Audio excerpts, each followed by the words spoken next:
ಸಂಕಷ್ಟ ಸೂತ್ರದ ಬಗ್ಗೆ ಪರಿಣಾಮಕಾರಿಯಾಗಿ ಚರ್ಚೆ ಮಾಡಿದ್ದೇವೆ. ಕಾನೂನು ತಜ್ಞರನ್ನ ವಿಶ್ವಾಸಕ್ಕೆ ತೆಗೆದುಕೊಂಡು ಚರ್ಚೆ ಮಾಡಬೇಕಾಗಿದೆ. ಪ್ರತಿ 15 ದಿನಕ್ಕೆ ನಮ್ಮ ಅಧಿಕಾರಿಗಳು ಸಭೆ ಮಾಡಲಿದ್ದಾರೆ. ಜೂನ್ನಲ್ಲಿ ಹಿಂದೆ 9.90 ಟಿಎಂಸಿ ನೀರು ಬಿಡ್ತಾ ಬಂದಿದ್ದೇವೆ. ಈ ವರ್ಷ 2 ಟಿಎಂಸಿ ಅಷ್ಟೇ ನೀರನ್ನ ಬಿಟ್ಟಿದ್ದೇವೆ. ಇಲ್ಲಿವರೆಗೂ ನಾವು ಯಾವ ಡ್ಯಾಮ್ನಿಂದಲೂ ಕೂಡ ನೀರನ್ನ ಬಿಟ್ಟಿರಲಿಲ್ಲ. ಈಗಂತೂ ಬಿಡ್ತಿದ್ದಾರೆ. ಆದರೆ ನಮ್ಮ ಡ್ಯಾಮ್ನ ಭದ್ರತೆ ದೃಷ್ಟಿಯಿಂದ ಕಬಿನಿಯಿಂದ ನಾವು ನೀರನ್ನ ಬಿಟ್ಟಿದ್ದೇವೆ. ಸರ್ವಪಕ್ಷ ಸಭೆ ಬಳಿಕ ಸಿಎಂ ಡಿಕೆ ಶಿವಕುಮಾರ್ ಅವರು ಹೇಳಿಕೆಯನ್ನ ಕೊಟ್ಟಿದ್ದಾರೆ. ಅಂದ್ರೆ ಈಗ ಸಡನ್ ಆಗಿ ಕಬಿನಿ ಜಲಾಶಯ ತುಂಬುತ್ತಾ ಇದೆ, ಓಕೆ, ಬಟ್ ಅಲ್ಲಿಂದ 30,000 ಕ್ಯೂಸೆಕ್ ನೀರನ್ನ ಹರಿಬಿಟ್ಟಿದ್ದಾರೆ ತಮಿಳುನಾಡಿಗೆ. ತಮಿಳುನಾಡು ಕೇಳಿರೋದು ಕೇವಲ 3,500 ಕ್ಯೂಸೆಕ್ ಪ್ರತಿದಿನ. ಬಟ್ ಏಕಾಏಕಿಯಾಗಿ 30,000 ಕ್ಯೂಸೆಕ್ ನೀರು ಹರಿಬಿಟ್ಟಿರೋದ್ರಿಂದ ಯಾಕೆ ಬಿಟ್ರಿ ಅನ್ನೋ ನಿಟ್ಟಿನಲ್ಲಿ ಒಂದು ಚರ್ಚೆ ಬಂದಿತ್ತು.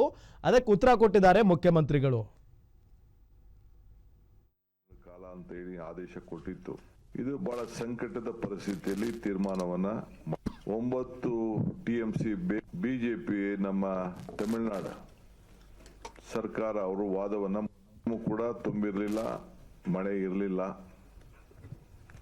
ನಿಮ್ಮೆಲ್ಲರ ಆಶಯದಂತೆ ರಾಜ್ಯ ಜನತೆಯ ಪ್ರಾರ್ಥನೆಯಂತೆ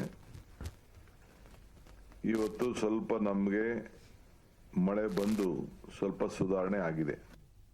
ತಮಗೆ ಹೇಳಬೇಕು ಅಂದ್ರೆ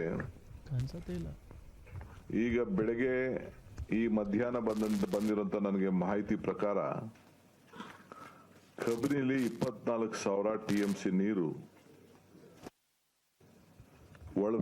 ಇನ್ಫ್ಲೋ ಕ್ಯೂಸಿಕ್ 24,000 ಬರ್ತಾ ಇದೆ.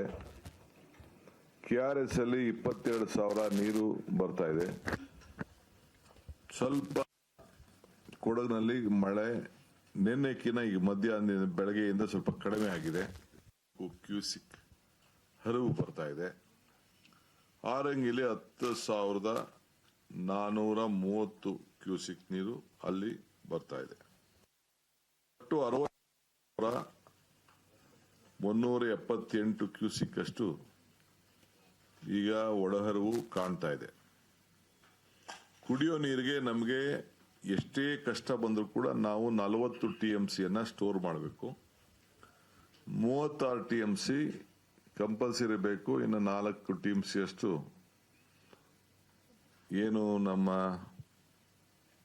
ಡ್ರೈಗೆ ಮತ್ತೊಂದು ಅವಕ್ಕೆ ಅದನ್ನು ನಾವು ಗಮನದಲ್ಲಿ ಇಟ್ಕೊಳ್ಬೇಕು. ಈಗ ನಮ್ಮೆಲ್ಲ ರಾಷ್ಟ್ರೀಯ ನಾಯಕರುಗಳು ಇಲ್ಲಿ ಬಂದಿದ್ದಂತ ಮಾಜಿ ಮುಖ್ಯಮಂತ್ರಿಗಳು ಮತ್ತು ಕೇಂದ್ರದ ಮಂತ್ರಿಗಳು ಅವರೆಲ್ಲ ವಿಭಿನ್ನವಾದಂತ ಅನೇಕ ಒಳ್ಳೊಳ್ಳೆ ಸಲಹೆಗಳನ್ನ ರಾಜ್ಯದ ಹಿತಕ್ಕೆ ಕೊಟ್ಟಿದ್ದಾರೆ. ಅವರೆಲ್ಲರೂ ಕೂಡ ಇವತ್ತು ಸರ್ಕಾರದ ಪರವಾಗಿ ಸಂಸತ್ ಸದಸ್ಯರಿರ್ಬೋದು, ವಿರೋಧ ಪಕ್ಷದ ನಾಯಕರುಗಳಿಗೆ ಬಸವರಾಜ ಬೊಮ್ಮಾಯಿ ಅವರು, ಕುಮಾರಸ್ವಾಮಿ ಅವರು, ಸದಾನಂದ ಗೌಡರು, ವೀರಪ್ಪ ಮೊಯ್ಲಿ ಅವರು, ನಾರಾಯಣಸ್ವಾಮಿ ಅವರು, ಬಾಬುರವರು ಮತ್ತು ಇನ್ನೆಲ್ಲ ಶೋಭಕ್ಕ ಅವರು, ವಿಶೇಷವಾಗಿ ಯಡಿಯೂರಪ್ಪನವರು, ನಮ್ಮ ಮಾಜಿ ಮುಖ್ಯಮಂತ್ರಿಗಳಂತಹ ಸಿದ್ದರಾಮಯ್ಯನವರು, ವೀರಪ್ಪ ಮೊಯ್ಲಿಯವರು ಅವರು ಕೂಡ ಭಾಗಿಯಾಗಿ ಅವ್ರದೇ ಆದಂತ ಮಾರ್ಗದರ್ಶನವನ್ನ ಕೊಟ್ಟಿದ್ದಾರೆ. ನಮ್ಮ ಮಾಜಿ ನೀರಾವರಿ ಸಚಿವರುಗಳಾದಂತ ಎಚ್.ಕೆ. ಪಾಟೀಲ್ ಮತ್ತು ನಮ್ಮ ಎಂ.ಬಿ. ಪಾಟೀಲ್ ಅವರು ಕೂಡ ಅವರ ಅಭಿಪ್ರಾಯ ಕೂಡ ತಿಳಿಸಿದ್ದಾರೆ. ನಮ್ಮ ಲೀಗಲ್ ಅಡ್ವೊಕೇಟ್ ಜನರಲ್ ಕೂಡ ನಾನು ಇನ್ನ ದೊಡ್ಡ ಲೀಗಲ್ ಟೀಮ್ನೆಲ್ಲ ನಾನು ಆಹ್ವಾನಿಸಿದ್ದೆ. ಸೊ ಅವ್ರ ಪರವಾಗಿ ನಾನೇ ಕೆಲವು ವಿಚಾರವನ್ನ ಹಂಚಿದ್ದೇನೆ, ತಿಳಿಸಿದ್ದೇನೆ. ಡೆಲ್ಲಿ ಟೀಮ್ ಕೂಡ ಬಂದಿತ್ತು. ಅವರು ಕೂಡ ಕೆಲವು ನಮ್ಮ ವರ್ಚುವಲ್ ಅಲ್ಲೂ ಕೂಡ ಕೆಲವರೆಲ್ಲ ಈ ಸಭೆಯನ್ನ ಕಂಪ್ಲೀಟ್ ಅವರು ವೀಕ್ಷಣೆ ಕೂಡ ಮಾಡ್ತಾ ಇದ್ರು. ಸೊ ಅಡ್ವೊಕೇಟ್ ಜನರಲ್ ಕೂಡ ಈಗ ಏನು ಪರಿಸ್ಥಿತಿ ಇದೆ ಅನ್ನೋದನ್ನ ಅವರು ಕೂಡ ಮುಂದೆ ನಾವು ಏನು ತೀರ್ಮಾನವನ್ನ ಮಾಡಬೇಕಾಗ್ತದೆ ಅಂತ ಹೇಳಿ ಅವರು ತಿಳಿಸಿದ್ದಾರೆ. ಸೊ ಕೆಆರ್ಎಸ್ ಡ್ಯಾಮ್ನಲ್ಲಿ ಸ್ವಲ್ಪ ಗಮನಕ್ಕೆ ಬರ್ತಾ ಇದೆ. ಬಟ್ ಈಗ ಮಧ್ಯಾಹ್ನದಿಂದ ಸ್ವಲ್ಪ ನಿಂತಿದೆ.